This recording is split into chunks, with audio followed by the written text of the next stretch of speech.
우리는 다양한 집단에서 주어진 역할을 해내면서 심리적 안정을 찾는다. 그 안에서 내가 누구인지를 알고 삶의 의미도 느끼곤 한다. 이처럼 인간은 본능적으로 집단에 속하고 싶어하는 욕구를 갖고 있다. 종종 그 욕구가 비논리적이고 내게 해가 되어도 말이다.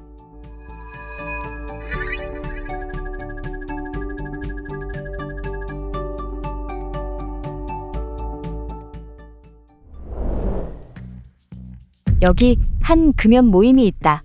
회원들은 일상생활에 지장을 받을 정도로 고통받는 중독자들이다. 그만큼 담배를 끊겠다는 간절한 열망을 갖고 있다.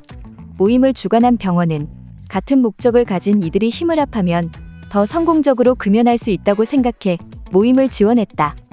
초기에는 회원 모두 서로를 격려하면서 모임의 취지에 걸맞게 토론을 했다. 금연의 어려움을 호소하는 회원에게는 어떻게 하면 담배를 끊을 수 있는지 자신들의 성공담과 실패담을 나누었다. 그러다 모임의 중반부터 몇 명씩 실패를 토로하는 회원들이 생겼다. 한 모금은 괜찮겠지, 혹은 스트레스를 풀려고 다시 시작했다든지 말이다. 그 후로는 자신이 너무 못난 것 같고 스스로가 밉다고 말하는 금연 실패자들이 더 많아지고 그들을 보듬어 주려는 회원들의 위로가 이어진다. 마지막 모임을 앞둔 시점부터 회원들은 헤어져야 할 시간이 가까워지는 것을 아쉬워한다. 그러고는 하나둘씩 다시 담배에 손을 대기 시작한다. 금연은 짧은 시간 안에 해낼 수 있는 것이 아닙니다. 어느 누구든 그건 불가능한 일이죠. 라고 다수 회원이 말하며 분위기를 몰아가고 모임은 점차 금연을 포기하는 모임으로 변질되어 간다. 금연은 의지가 강해야 가능합니다. 저도 강한 금연의지로 끊었다니까요. 라고 말하는 회원에게는 잘난 척하기는 그게 뭐 얼마나 갈 것 같소? 하며 금연 성공을 비하하기도 했다. 결국 모임을 통해 담배를 끊었던 회원도 모임에 속하기 위해 다시 담배에 손을 댄다.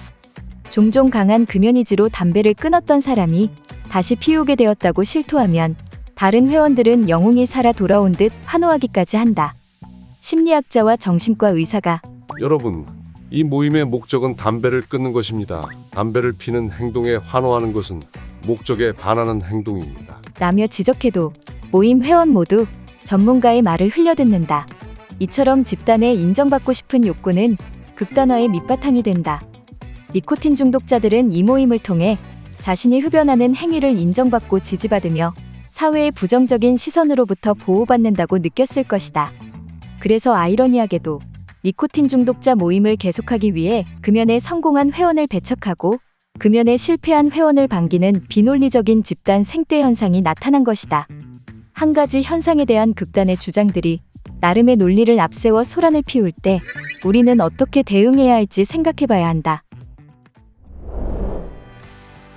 집단 극단화 현상은 인간의 본능인 귀속 욕구에 기반하기에 많은 사람들이 인지하지 못하고 자기도 모르게 분위기에 휩싸이는 경우가 많다.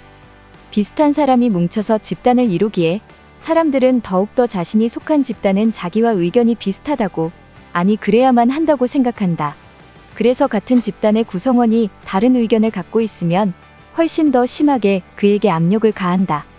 집단이 이런 극단화 상태에 빠져 조직 운영에 커다란 오점을 남기는 것을 막기 위해서는 절차적인 안전장치들을 만들어 놓는 것이 중요하다. 먼저 집단의 의사결정에 따르는 결과와 그에 대한 책임을 사전에 집단원들이 분명히 알 수 있도록 한다. 이렇게 함으로써 집단원들이 이성적으로 생각할 수 있는 기회를 주는 것이다. 또한 다수와 의견이 다른 개인의 의견도 존중하는 분위기를 만든다. 종종 다수는 자신들이 대세라는 성취감에 도취되어 소수의 의견을 무시하고 기만하는 경우가 있다. 다수일수록 성숙한 모습을 보여주어야 다수이든 소수이든 의견에 따라 차별받지 않는 집단을 만들 수 있고, 또한 모든 구성원들이 그 집단의 귀속감을 느낄 수 있을 것이다.